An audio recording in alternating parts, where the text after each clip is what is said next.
আসসালামু আলাইকুম। বাংলাদেশি খাবার বাদ দিয়ে আজকে হচ্ছে বিদেশি খাবার রনের জন্য বানাইছি। বলেন কি কি? আজকে একদম পুরা মানে কি স্পেশালিটি মানে কি বলবো আর কি চিকেন বারবিকিউর মতো দেখতে কিন্তু হ্যাঁ, বারবিকিউ না নরমাল আর কি normal chicken. Normal chicken readymade চিকেনটা ম্যারিনেট করা থাকে ওইটা কিনে নিয়ে আসছি। আর আর এটা হচ্ছে হলো ভাজা গরুর মাংস। গরুর মাংস আর এটা তুর্কির রুটি এটা গুলো কিন্তু গরুর মাংসটা বাচ্চা গরুর মাংস, হুম এর কারণে মানে হালকা সতে করলেই হয়ে যায়। আর এটা হচ্ছে তুর্কি রুটি, আর সাথে সালাদ আছে শসা, কোকম সাথে আর কিছু কোকম আছে। আর একটা আছে পেপসি হ্যাঁ, এটা তো লাগবে নাকি? হ্যাঁ বলেন, খায় দেখেন কেমন লাগে আপনার। বিসমিল্লাহ এখন কোনটা দিয়ে আগে তুর্কি, শুরু করব হ্যাঁ আর রুটিটা অনেক মশমশা হ্যাঁ, আমি বেক করছি, তার একটু একটু এই যে গরম করে দেখো নিছি ওভেনে। হুম, অল্প তো ভেঙে গেছে কোনটা আগে নিব চিকেনটা দেখি বিসমিল্লাহ আপনি সস খাবেন না নাকি? না, সস আমার ছাড়া? আমার কেচাপ জিরোটা নাই নেই মনে হয় কই বলতে না কই রাখছি হুম কোনটা দিয়ে বেশি ভালো লাগে এটা বলবেন, মুরগি দিয়ে নাকি গরুর মাংস দিয়ে? ভালো আছে নর্মালি এটা দিয়ে স্যান্ডউইচও খাওয়া যায়, কিন্তু আমরা ভাবলাম যে একটু ন্যাচারাল রাখি, জাস্ট শুকনা মুরগি আর গরুর মাংস। এটা স্বাদ ঠিক প্রায় পুলে পানের মতো আসে পুলে পানে হুম, কিন্তু ওরা ম্যারিনেটটা সুন্দর করে হুম করছে। আমি এই ফার্স্ট একটু ম্যারিনেটেড চিকেন আনছি, মানে টেস্ট কেমন বোঝার জন্য।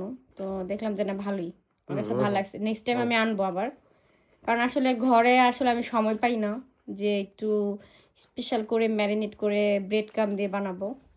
মজা আছে চিকেনটা তাই, প্লাস ক্রিসপি আর ভিতর থেকে সফট হুম একদম। মজা ব্রেস্ট পিস দিয়ে করছে তো, এর কারণে, কারণ নরম মুরগির বুকের মাংসের কারণে।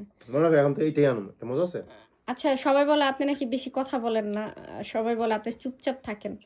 তো খাওয়ার সময় আসলে যারা খায় তা। আমার নর্মাল লাইফেও কিন্তু আমি অনেক কথা কম বলি তুমি জানো আচ্ছা, হ্যাঁ, এটা আমি অভ্যাস হয়ে গেছে অভ্যাস হয়ে গেছে আর কি। কিন্তু আপনারা জানেন না, যারা ভিডিওতে দেখে সবাই বলে যে আমি ভাইয়া কথা অনেক কথা কম কম বলে, বলি চুপচাপ থাকে।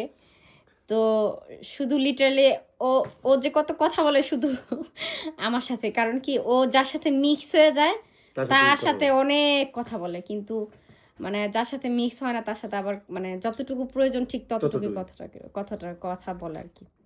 যতটুকু প্রয়োজন ততটুকুই কথা দেখি বলে। এখন তোমার বিফটা ট্রাই করে দেখি কেমন হয়েছে হ্যাঁ, বিফটা আমি বানাইছি। ম্যানিটা অনেক মজা হতো না সরিষা তেল দিছো না হ্যাঁ, হুম আসলে যাই হোক, আমাদের বাংলাদেশে একটু মশলা না থাকলে, আমি লাস্টে আবার ফার্স্টে ভাবলাম কি সয়া সস দিয়ে বানাই ফেলি, পরে দেখি না, আমার সেই একটু স্পেশাল মশলা না লাগাইলে মিসিং হবে আছে না। হ্যাঁ, এবার তারপর টেস্ট করার পর দেখি যে না, টেস্ট হয়েছে। মজা আছে শুকনা লাগতেছে নাকি না এমনি ঠিক আছে? না একটু জুসি জুসি আছে হ্যাঁ, একটু জুসি জুসি ভাব আছে এই দেখো হুম, পুরো শুকনো এই যে আমি দেখাই। ও, আমি তো জুম দেখো করতে পারি, এই যে। এই যে ড্রাই ড্রাই না জিনিসটা আর কি হুম, মজা আছে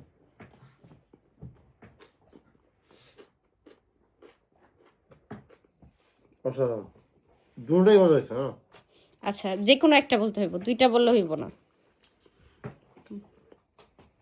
চিকেনটা অনেক মজা হয়েছে বিফটা মজা হয়েছে কিন্তু আমি যেহেতু বিফ পছন্দ করি তার জন্য বিফটাই ভালো লাগছে কিন্তু চিকেনটা অনেক মজা হয়েছে তাই, আমি চিকেনটা টেস্ট করে দেখছি যে মজা। অনেক মজা। যাই হোক, আমরা খাওয়া দাওয়া করি, এটা কিন্তু আমাদের রাতের ডিনার আজকে। তো সবাই ভালো থাকবেন। আর আবার দেখা হবে ইনশাআল্লাহ আচ্ছা, ঠিক আছে, আসসালামু আলাইকুম।